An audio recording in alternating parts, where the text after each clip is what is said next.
Oxu24.com oxuculara hüquqi yardım layihəsini davam etdirir. Bu dəfə təqdim etdiyimiz mövzu tələbələrin hüquqları ilə bağlıdır. Bəs tələbələr oxuduqları universitetdə hər hansı bir qərardan narazı olur.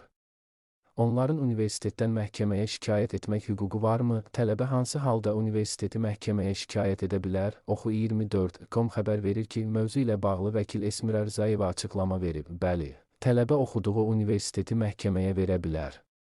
Azərbaycan Respublikasının qanunvericiliyinə görə ali təhsil müəssisələri hüquqi şəxs statusuna malikdir və onların fəaliyyətindən zərər çəkmiş fiziki şəxslər, o cümlədən tələbələr, öz hüquq və maraqlarının müdafiəsi üçün məhkəməyə müraciət edə bilərlər.